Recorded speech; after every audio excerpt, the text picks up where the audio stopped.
지난 시간에 봄의 시작점에 관한 낚시를 진행했어요. 아주 재밌었죠. 이번에는 조금 더 산란이 진행될 것으로 예상이 돼요. 그래서 산란 전, 중, 후기 그것을 기반으로 하는 낚시를 진행하면 어떨까? 육안으로 베스들의 무드를 확인할 수 있다면 더욱더 좋을 것이고, 그렇지 않다면 또 그렇지 않은 대로 풀어가는 산란을 염두에 둔 낚시를 진행하자라는 기분으로 낚시를 시작합니다. 베스의 본능을 알고 그것을 충실히 따라야 원하는 결실을 볼 수 있는 법. 그렇다면 연중 최고의 시즌으로 꼽히는 산란기. 보다 크고 보다 강한 베스를 낚기 위해 갖춰야 할 낚시의 기술은 무엇일까? 루어를 던지는 곳마다 공격적으로 따라붙는 베스들.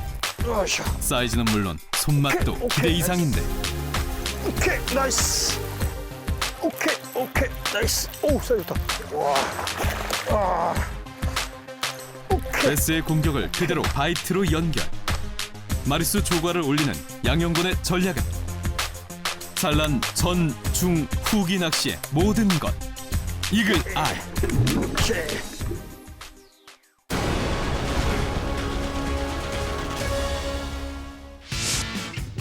푸르른 5월. 앵글러들에겐 기회의 계절이다. 자, 약간은 따뜻하면서도 시원한 봄바람이 부는 물가에 나왔습니다.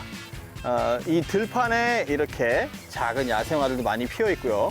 그리고 나무에도 벌써 새로운 잎사귀가 돋는 것들을 보면서 확실히 재생산 혹은 이런 새로운 생명 탄생의 계절이 봄이다라는 것을 물씬 느낄 수가 있어요. 오늘 제가 다양한 필드를 찾아서요. 물속의 재생산, 즉 산란이죠. 산란 무드와 관련된 그런 낚시를 진행하고자 합니다. 평지형 저수지부터 시작해서 댐까지 어느 정도 다양한 필드를 찾겠는데요. 그러면서도 다양한 루어를 사용해서 물속의 산란 무드의 정도나 혹은 그에 맞춘 낚시를 마음껏 오늘 진행하면서 큰 재미를 볼 수 있도록 노력을 한번 해보고자 합니다. 첫 포인트는 평지형 저수지의 석축 제반. 일찌감치 빅베스들이 붙을 만한 곳이다. 부분적으로 물가장 자리에 아직까지 사가서 다 사라지지 않은 6초 더미들을 육안으로 보면서 접근이 됐어요. 그러면서 바로 걸림이 적고 어느 정도 베스들의 시선을 사로잡을 수 있는 소프트 저크 베이스트로 접근을 한번 시도해보자. 그러면서 분위기를 한번 파악하자라는 생각이 들었습니다. 소프트 저크베이트로 6초 떼짱 주변부터 탐색해본다. 물색이 맑지 않아서 확연하게 뭐 산란장이라든지 베스의 그 무드를 파악할 수는 없었지만 한 마리가 6초 떼창 주변 그 바로 엣지면에 있다가 싹 뒤로 빠지는 모습을 봤어요. 여기서 계속 얘가 있네. 산란장인가? 아, 그렇다면 저 녀석은 분명히 산란장에 있다. 하지만 산란장이나 그 산란하는 직접적인 부분은 목격할 수가 없다. 그러면 그 6초, 물 가장자리 라인과 멀리 떨어지지 않은 그 6초들 그 아래에서 산란하겠다라는 느낌이 확연하게 들었죠. 6초 더미 아래에 베스가 있을 거란 확신을 갖고 루어를 러버지그로 교체하는 양형권. 원래 러버지그는 고무 재질의 스커트가 부착된 루어로 밑걸림이 적어 바닥층을 공략할 때 자주 쓰인다.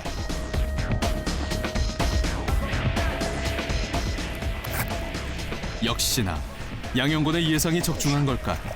러버지그로 교체하자마자 거센 힘을 자랑하는 베스가 한 마리 걸려 나오는데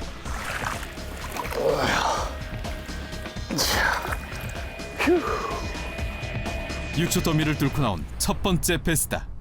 러버지그로 교체를 하자마자 바로 나와줬어요.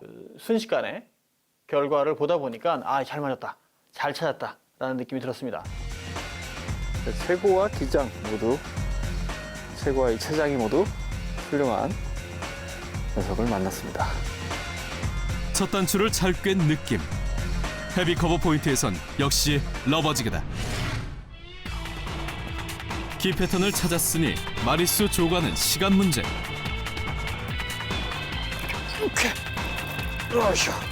이번에도 가뿐하게 바이트에 성공. 한 마리의 베스를 더 낚아올린다. 자, 또다시 한 마리가 러버지그에 나와줬습니다. 러버지그로 바꾸고 나서 바로 한 마리를 보고서요. 낚시를 계속 같은 방식의 낚시를 진행을 했어요. 그 베스가 숨어 있을 만한 곳, 그러면서도 산란을 한다든지 먹이 활동을 할 만한 곳, 그 부분에 집중해서 최대한 착수음을 줄이고자 캐스팅이 아닌 피칭이나 아주 조심스러운 플리핑을 통해서 넣는 걸로 하고 있습니다. 초반에 그 진입을 할 때 한 마리의 베스를 받고 그 베스를 타겟으로 제가 소프트 저크 베이스를 던졌을 때 한 방에 놀라서 도망가는 걸 봤어요. 수면에 닿자마자. 그래서 파장 소리가 영향을 좀 주는 것 같다. 그래서 최대한 조심스럽게 접근하자. 그래서 지금 이 형태를 반복하고 있는데 바로 그 부분이 맞아 떨어지는 것 같아요. 그런데 그 부분에서 또 하나 또 디테일한 걸 더한 것은 일반적인 러버지그를 가지고 처음에 시작을 했는데 넣자마자 운 좋게 먹었어요. 그래서 이 부분이 통한다라는 패턴이라는 걸 알았는데 단 낚시하면서 효율성이 좀 떨어지더라고요. 위드가드가 약하고 좀 뭐랄까 바늘이 조금 노출되어 있는 부분이 좀 더 이 플리핑 형태보다는 강하기 때문에 넣었다가 나올 때 베스를 이제 바이트를 받지 못한다면 그 부분이 효율성이 떨어진다는 부분 때문에 플리핑 형태의 지그로 바꿨습니다. 위드가드가 상당히 단단하죠. 그리고 바늘도 더 두껍고요. 그래서 커버 안에서 베스를 끄집어내는데도 문제가 없고 베스를 낚아내기 전에 여러 가지 계속적으로 집어넣는 그런 상황에서 장애물을 잘 비집고 나올 수 있게 단단한 위드가드가 그 부분을 좀 더해줘서 낚시 효율성을 조금 더 늘렸습니다. 그러면서 바로 한 마리가 나와줍니다. 두꺼운 수초 더미를 뚫고 나와준 두 번째 베스다. 산란기의 빅베스를 찾아 다시 포인트를 옮기는 양영권. 산란기 낚시를 하면 가장 먼저 점검을 하는 곳이 태물 유입구 쪽이에요. 그런데 발을 담그다 보니까 수온이 차다. 어제 비가 내렸는데 그 비가 흐린 날씨가 연속된 상황에서 비가 오니까 찬 비다. 지금 이 상류에 유입이 되면서 오히려 수온을 떨어뜨렸다. 그렇다면 수온 영향이 적게 받은 새물이 유입되지 않는 쪽으로 다시 점검을 해봐야 되겠다라는 판단이 들었죠. 수온이 조금이나마 덜 차가운 곳을 찾는 것이 급선무. 중류권에 해당하는 쪽으로 제가 이동을 했는데요. 한눈에 보기에도 적당한 물색. 오케이, 나이스.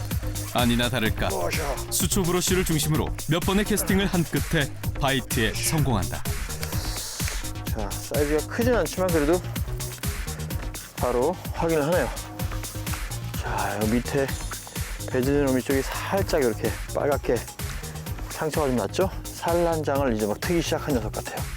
꼬리가 하나만 이렇게 딱 갈라져 있고 이미 누군가에게 한번 낚였던 녀석 같아요. 지금으로 봐서는 산란 이제 막 준비하려고 하는 그런 순놈 베스 같습니다.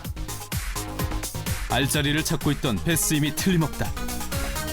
낚아낸 베스를 봤을 때는요, 몸의 상처나 이런 부분, 꼬리 쪽에 이런 해진 부분, 이런 부분이 보이지 않았고, 이제 막 생기려고 하는 걸로 봐서는 이제 산란 시작을 하려고 하는 전기 무드의 베스 같다라는 느낌이 확연히 들었죠.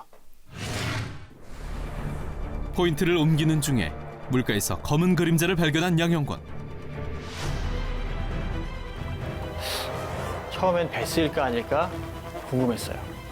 그래서 바닥 채비를 해서 바닥으로 떨어뜨리는데 그 검은 그림자가 살짝의 움직임을 보였죠. 그래서 베스가 맞겠다. 그렇다면 저건 산란장일 것이다. 4분의 3온스의 텅스텐 텍사스 싱커를 사용했고 찌고물을 이용해서 고정을 시켰죠. 웨이트를 고정을 시킨 이유는 자극체와 소리를 내는 두드리는 자극체와 움직이는 자극체가 결합이 되어 있어야 둘 중 하나를 공격하는 미스 형태가 덜 일어날 수 있다. 하나로 명확히 좁혀질 수 있다는 부분이 있고요. 그리고 또한 하얀 물체가 사라지게 되면 베스가 문 경우다라는 부분이 분명히 있기 때문에 이것을 가지고 산란장을 두드리기 시작했죠. 이번엔 소프트 베이트로 탐색을 이어가는데 이번 공략은 사실 쉽지는 않은 형태예요. 왜냐하면 계속적으로 파도는 일렁이고 있고 산란장은 깊이 있고 베스는 명확하게 보이지 않고 어두운 그림자 형태로만 보인다. 루어도 비록 하얀색을 써서 최대한 눈에 잘 보이려고는 하지만 명확하게 보이진 않는다. 그런 상황에서 낚시를 진행한다는 것은 사이트 피싱에는 약간 마이너스가 되죠. 하지만 계속적으로 베스의 반응을 보면서 점점 화가 나게 만드는 부분을 진행했어요. 제가 루어를 막 움직일 때 순간적으로 번쩍 하게 되는 부분이 있어요. 그것은 거기에 반응을 한다는 거고, 또한 휙 돌아갔다가 다시 이렇게 온다. 이 다시 돌아오는 속도가 점점 빨라진다. 그러면 점점 화가 많이 난다라는 그런 판단이 드는 거죠. 그거를 이용해서 낚시를 하면서 제가 미스바이트를 몇 번 받았어요.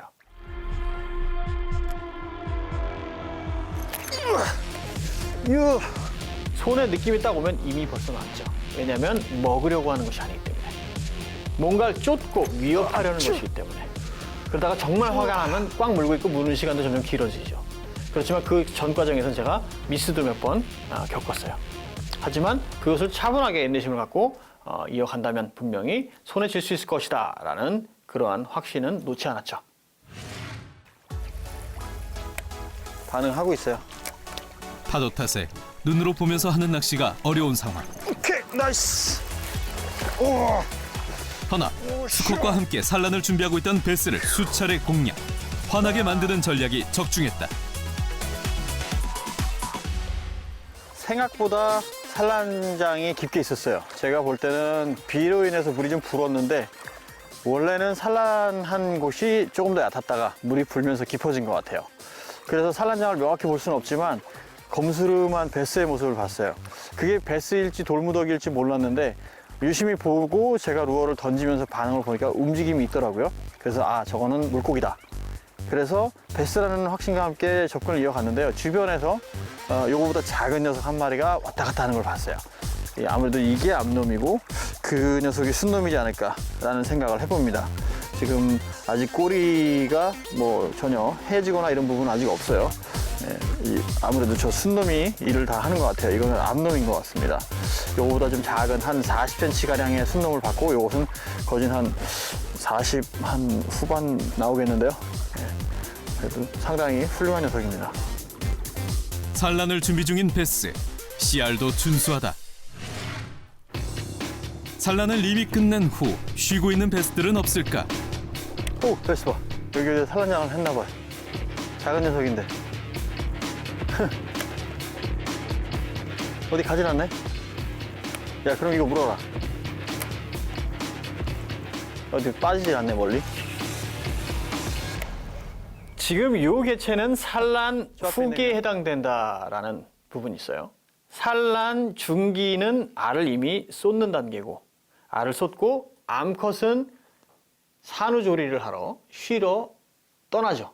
그리고 순놈은 알을 지키고 부화할 때까지 기다렸다가 부화한 치어들까지도 약 1cm가량 될 때까지 보살피다가 이제 독립을 시키고 나가죠.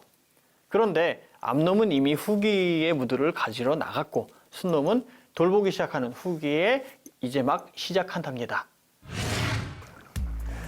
여기네. 알을 잔뜩 붙여놨어요. 탐색 중에 베스들의 산란장을 발견한 양형권. 부드러운 육초대 가득 알이 붙어 있는데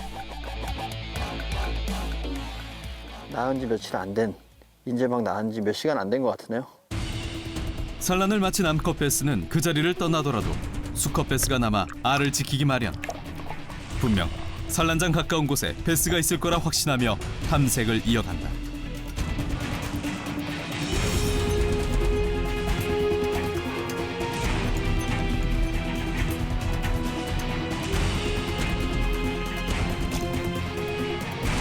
역시나 가까이 있는 녀석. 루어에 예민하게 반응하는데 지금 자신의 알을 먹으려고 하는 무언가가 와 있어 지금 신경이 곤두서 있는 상태예요.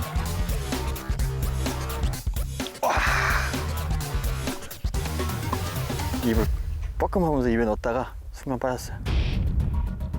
먹이 사냥을 하기보다 알 지키는데 더 관심이 많은 시기. 양형고는 소프트베이트 루어로 계속 액션을 취하며 베스의 공격 본능을 자극해본다. 오케이. 오씨. 야. 자, 지금 산란장을 지키고 있던 순놈이에요. 알을 보호하고 있던. 부드러운 바닥이고 거기에 그 나무의 뿌리가 되는 그 부드러운 털같이 생긴 그런 부분 위에다가 산란을 하다 보니까 그 바닥을 이 청소하고 산란장을 만들면서 남긴 상처가 크지가 않아요.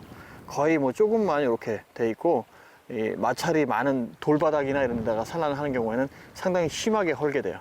자, 산란장을 타겟으로 한 낚시.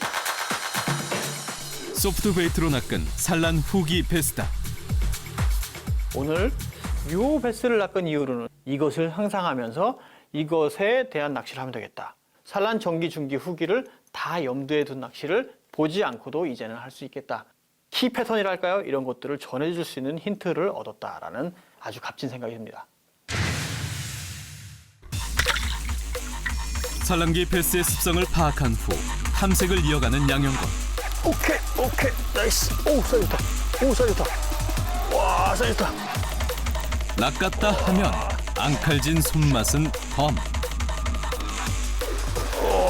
야, 힘을 엄청 쓰네요. 와, 으쌰. 이야, 유. 오케이, 나이스. 오, 사이즈 좋다. 와, 힘이 엄청 좋은데요? 아, 사이즈가 그렇게 크진 않은데 힘이 좋은 거구나. 와. 오, 사이즈 괜찮네. 우샤. 오케이, 나이스. 이야. 와, 힘이 뭐 바짝 붙었네요. 우샤. 오케이. 산란장 주변을 샅샅이 훑어가며 마리수 대박 행진을 이어가는 양형권. 와. 이야. 우샤. 알자리를 지키고 있는 베스를 계속 자극해 화나게 만드는 것이 오늘의 전략. 와. 산란 전중 후기 베스 모두에 통용되기 마련인데 우샤. 오우, 야. 오우. 정답을 찾아서일까? 단숨에 제압하기 힘들 만큼 거친 베스들을 계속 낚아올린다.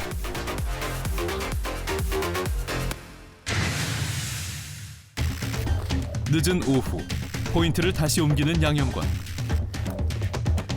혹시나 하는 마음에 지난해에 제가 한번 한 적이 있는데요. 빅베이트를 어느 정도 사이즈가 되는 루어를 던져서 중상층에서 유형을 해서 오다 보면 자신의 산란 영역을 봐둔 베스나 혹은 산란하고 있는 베스가 자신의 영역에서 뭔가가 침범해서 들어온다 그러면 어느 정도 그것을 벗어날 때까지 쫓아오는 습성이 있거든요. 그 쫓아오는 베스를 만날 수 있지 않을까라는 생각 때문에 스윙 베이트를 달아서 던지기 시작했어요.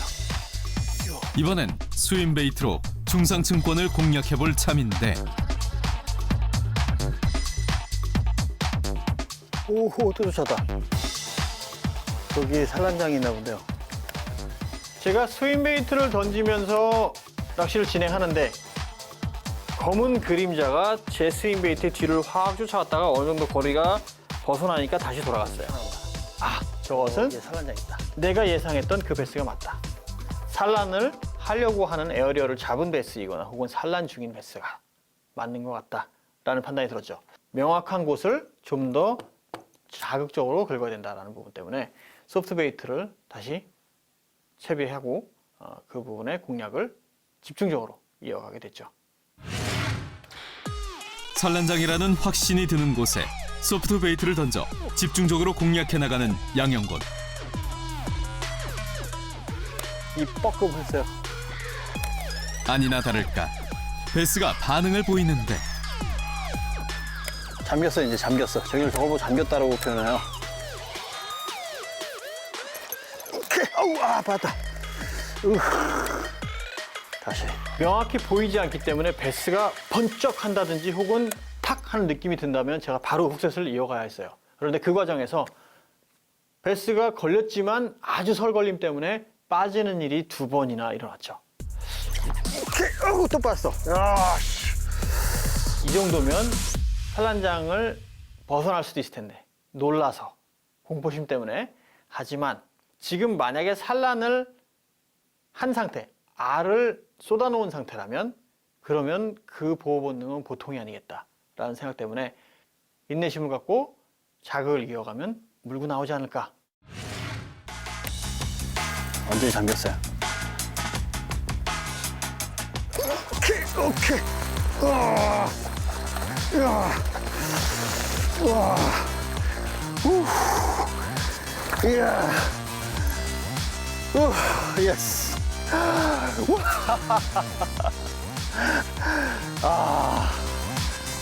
세 번째만은 아까 했습니다. 두 번의 미스바이트. 그렇게 보내고 멀리 가지 않겠지라고 바람을 했는데 멀리 가지 않았어요. 다시 돌아왔고 계속적으로 자극을 해서 결국에는 화가 나게 만들었습니다. 짜릿합니다. 두 번의 실패. 하지만 세 번째는 실패 안 한다. 그런 마음이었어요. 약간의 인내심을 필요로 했어요. 하지만 정확히 그게 결과로 왔습니다. 10번 찍어서 안 넘어가는 나무가 없듯 베스의 습성을 이용해 전략적으로 공략해 나가면 반드시 결실을 얻을 수 있다.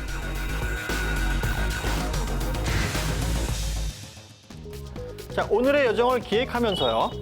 산란과 관계될 것이다. 그렇다면 중기, 그 전기, 또 그 후기 이런 것 중에 어느 것일까라는 그런 부분들이 많이 궁금했었거든요. 그런데 오늘 나가서 그 세 가지 모두를 접했습니다. 아주 큰 즐거움을 얻었고요. 비록 눈으로 명확하게 확인할 수 있는 그런 정확한 밀당을 하진 않았지만 그래도 상당히 흡족한 그 어느 정도의 악재를 좀 디디고서 결과를 본 그런 아주 명쾌하고도 기쁜 날이 아니었나라는 생각이 듭니다. 연중 최고의 시즌인 산란기. 빅베스를 마리수로 낳기 위한 양영훈의 전략은 무엇일까? 먼저 평지형 저수지의 석축 제방부터 6초 더미 포인트까지 베스의 산란장을 정확히 짚어내는 것이 중요한데 녀석의 알자리를 찾았다면 루어로 끊임없이 자극. 알을 사수하려는 베스의 공격 본능을 건드리는 것이 포인트다. 오케이, 나이스. 오, 사이 좋다. 와. 산란 전중 후기 베스들 모두 뛰어난 보호 본능을 보이기 마련. 야, 힘은 엄청 세요. 와. 베스를 화나게 할수록 바이트 성공 확률도 높아지는 법. 산란기 빅베스 완전 정복을 위한 노하우. 이것만 확실히 기억해두자.